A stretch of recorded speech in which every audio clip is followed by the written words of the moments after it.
안녕하세요. 오늘은 시노펙스에 대해서 알아보려고 합니다. 코스닥에 등록되어 있고요. 025320입니다. 이 주식이 한 번씩 보여서 늘 신경 쓰였었는데 이번에 한번 알아봐야겠다라고 선정했습니다. 일단 숫자부터 보고 가시죠. 일단 3개년 기준으로 보면 매출은 좀 등락이 있습니다. 2017년 1800억의 매출을 기록했다가 2018년에는 1650억으로 소폭 떨어졌다가 2019년에는 2200억 가까이 찍는 수준으로 회복했습니다. 영업이익도 등락은 있었는데요. 2017년에 250억 수준의 영업이익에서 꽤나 많이 빠졌다가 2019년에는 170억 수준으로 회복했습니다. 다만 재밌는 것은 2017년에 매출이 더 낮았음에도 2019년 영업이익보다 더 높았다는 점이죠. 그리고 당기순이익을 보게 되면 2017년은 영업이익이 높았음에도 불구하고 적자를 기록했습니다. 다만 최근인 2019년에는 흑자를 기록했네요. 그리고 최근 올해 1분기의 숫자를 보게 되면 대부분 전년 동기 대비해서 좋아진 숫자를 확인할 수가 있는데요. 도대체 뭐하는 기업인지 좀 더 자세히 알아보도록 하죠.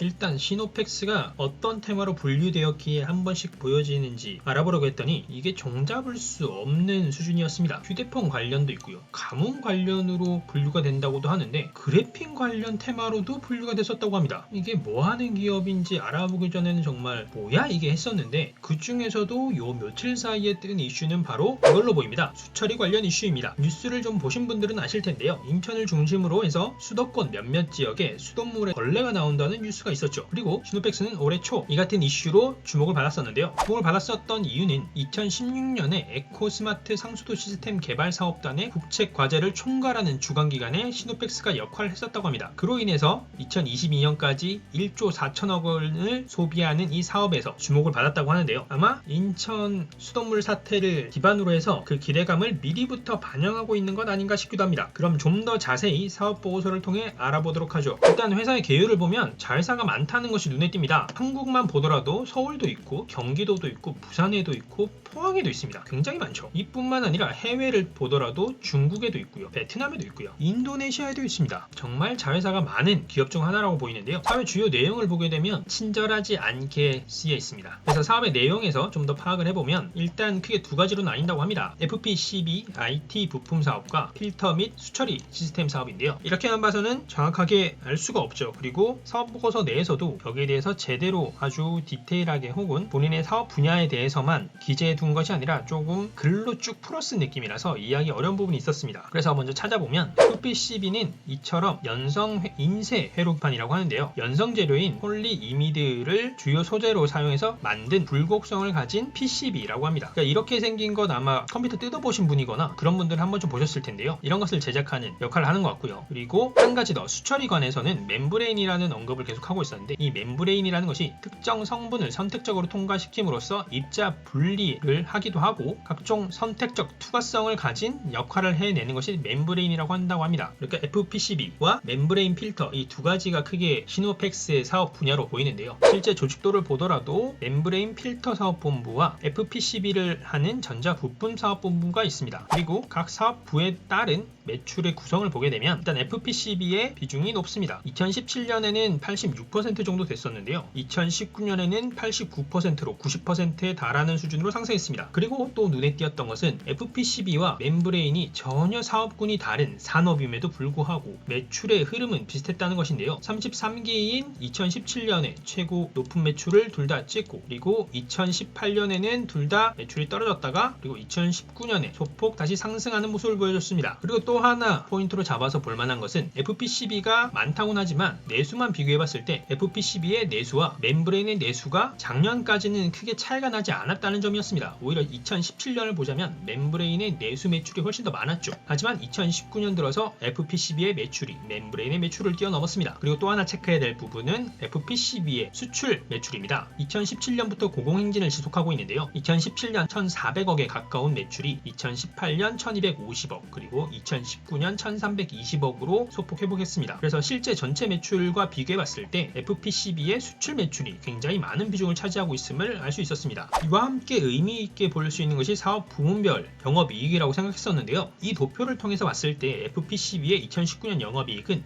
7%가 채 안 되는 수준이었는데 멤브레인의 경우에는 15%가 넘는 영업이익률을 기록했습니다. 기록했습니다. 다만 이게 사업 부문의 고정적 영업이익률이라고 보기 어려운 점은 있었는데요. 바로 해마다 비교해봤을 때 영업이익률이 크게 날뛰는 모습을 보여줬습니다. 멤브레인의 경우 2017년부터 지속적으로 영업이익률이 상승하는 모습을 보여줬지만 FPCB의 경우에는 2017년에 15%에 달하는 영업이익률을 기록했다가 2018년에는 1%도 안 되는 영업이익, 그리고 2019년에는 다시 7% 가까운 영업이익률을 기록했죠. 그러니까 영업이익률이 FPCB의 경우에 너무 춤을 추고 있는데, 여기에 대해서는 담당자를 통해서 확인하는 수준이 아니라고 한다면 제대로 된 이유를 확인하기 어려워 보였습니다. 그래서 이렇게 사업 부문별로 따로 구분해서 보는 것은 이 정도로 확인하는 수준에서 접어두고 전체 숫자를 좀 보도록 하죠. 일단 매출을 보게 되면 앞에서 봤던 것처럼 매출이 출렁이고 있었는데요. 이렇게 출렁이는 매출은 제가 다른 회사에서도 그랬듯이 이게 진짜 감소를 하고 있는지 상승을 하고 있는 포인트인지 알 수가 없어서 좀 더 길게 확인해 봐야 했습니다. 그래서 가볍게 붙여넣기만 했는데요. 이렇게 봤을 때 2014년에 매출이 가장 눈에 들어왔습니다. 2014년 매출 4천억을 찍고 나서 꾸준하게 감소세에 있었는데요. 이것을 보면서 이전인 2013년의 사업 보고서도 보긴 했고, 그 같은 결과를 봤을 때 그 이전에는 FPCB 등 전자 부품만을 주로 판매해왔던 것으로 보였습니다. 하지만 그 이전에 보게 되면 5천억 넘게 매출을 찍기도 했었는데, 그것이 꾸준하게 감소를 하자 신규 사업으로 수처리 관련 멤브레인 사업을 진행한 것으로 보이고요. 그것을 함께 진행하게 되면서 매출이 꾸준하게 감소하다가 다시 상승 추세에 있는 것 아닌가라고 추정해 볼 수 있습니다. 2014년을 기점으로 해서 사회 방향을 좀 바꾼 것이라고 볼 수 있죠. 하지만 저희가 앞에서 봤던 것처럼 아직까지는 FPCB와 같이 전자 부품의 매출이 더 크기 때문에 진짜 제대로 무게중심을 옮기고 있는 것이 맞는가 하는 의구심도 드는 부분이 있습니다. 이렇게 과거 자료를 다 보기에는 너무 시간이 오래 걸리니까 지금을 중심으로 좀 더 자료를 구체적으로 보도록 하죠. 매출이 출렁이고 있는 것과 동시에 매출 원가율도 흔들리고 있긴 했는데요. 70에서 80% 사이이긴 한데 이게 사업 부문의 매출에 따라서 흘러가지도 않는 게, 앞에서 보셨던 것처럼 영업이익률이 사업 부문에서도 흔들리고 있기 때문에 정확하게 파악하는 것이 크게 무의미했습니다. 판관비의 경우에도 2017년과 18년 사이에는 차이가 의미가 있지만 2018년과 19년 사이에는 크게 차이가 의미가 없었고요. 하지만 매출이 2019년에 뛰었기 때문에 영업이익은 2018년 대비 많이 올라서 166억의 영업이익을 기록하게 되었습니다. 영업 외 활동에서 눈에 띄었던 것은 다른 것보다 지분법 손익이나 관계기업 투자 처분 손실 혹은 관계기업 투자 손상 차손과 같은 금액이 크게 영향을 끼친 게 눈에 띄었고요. 그로 인해서 당기순이익이 줄어들긴 했지만 매출로 인해서 커졌던 영업이익이 높았기 때문에 2018년 대비 당기순이익은 10배 넘게 상승한 62억 정도를 기록하게 되었습니다. 재무상태표도 보게 되면요. 일단 유동자산은 매출의 흐름과 다르게 꾸준하게 상승세를 기록하고 있습니다. 현금 및 현금성 자산도 꾸준하게 늘어나고 있고요. 매출 채권도 늘어났고 재고 자산도 늘어났습니다. 하지만 매출 채권에서는 많은 부분이 일부 혹은 전부 부실 채권으로 이미 잡혀 있고 이것이 충당 부채로 잡혀 있어서 이것이 모두 수익으로 연결된다고 보기에는 좀 어려운 부분이 있을 것 같고요. 유동자산이 늘었던 것에 비해 부채의 경우에는 모두 줄었습니다. 유동부채도 줄었고 비유동부채도 줄었고요. 그리고 하나 더 눈에 띈 것은 자본계정의 결손금 계정이었습니다. 당기순이익이 나고 있음에도 불구하고 기존에 당기순 손실이 많이 났던 탓이었는지 결손금 계정으로 해서 계속해서 이익잉여금이 쌓이는 것이 아니라 기존의 부족 부분을 채워나가고 있었습니다. 그렇다면 최근에는 어떤 상태인지 한번 보러 가볼까요?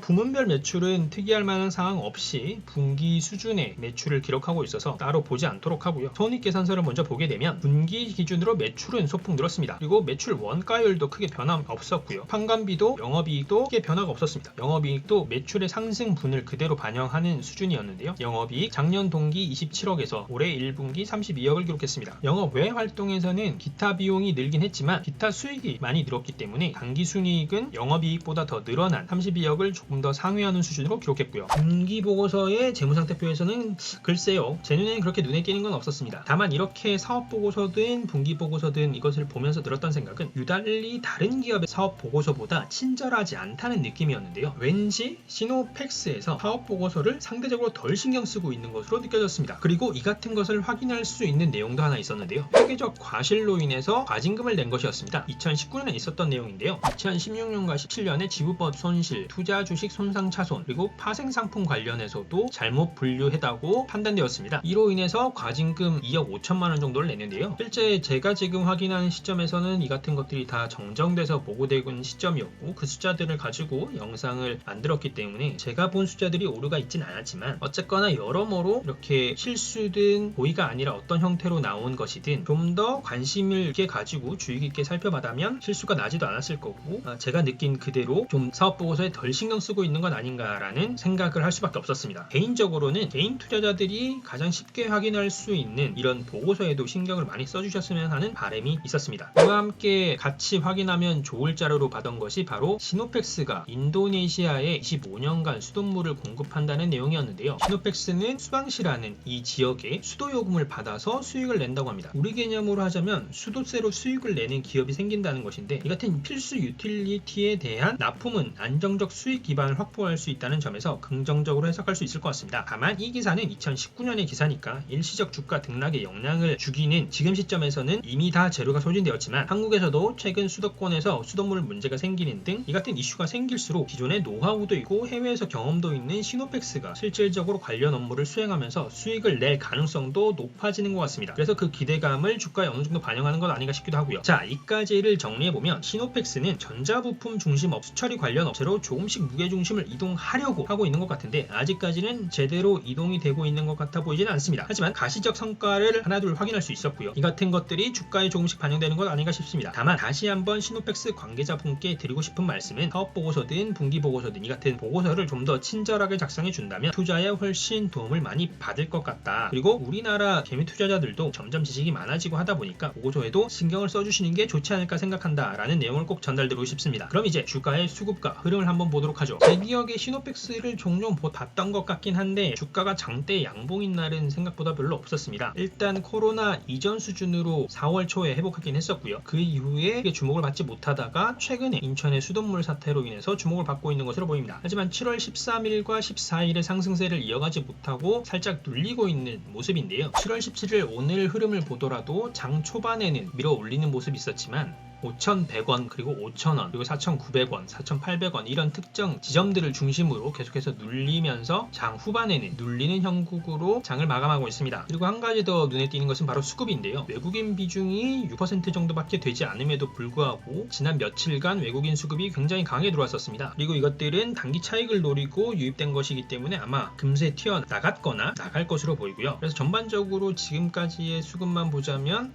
단기적으로 좀 부정적이지 않을까 싶긴 한데, 조금 다른 맥락으로 보자면 첫 번째는 바로 거래량이 하나 있습니다. 가장 최고로 많이 뛰었던 거래량 7월 14일 이어서 역대 두 번째로 많은 거래량을 기록하고 있는데요. 이 같은 거래량을 기록하고 난 다음에는 어떤 형태로든 장 초반에 조금 반등을 받기 때문에 월요일 장 초반에 조금 흐름이 있지 않을까 싶기도 하고요. 그리고 이번 정권 수준까지 봤을 때는 아무래도 유틸리티나 이런 인프라에 대해서 디지털화를 시도하려고 하는 부분도 있고, 그런 부분에서 수혜가 좀 있지 않을까 싶어서 조금 길게 보더라도 시노펙스의 주가에 흐름은 당분간은 나쁘지 않지 않을까라고 생각해봅니다. 다만 앞에서 말씀드린 요인과 함께 단기간에 너무 많이 주가가 상승한 부분은 부담이 될 것으로 보입니다. 자, 오늘은 전자부품 그리고 수처리 비즈니스를 하고 있는 시노펙스에 대해서 알아봤습니다. 글로벌에서 더욱 이름을 떨치는 시노펙스가 되길 바라며, 그럼 저는 다음에 새로운 주식과 정보로 찾아뵙도록 하겠습니다. 감사합니다.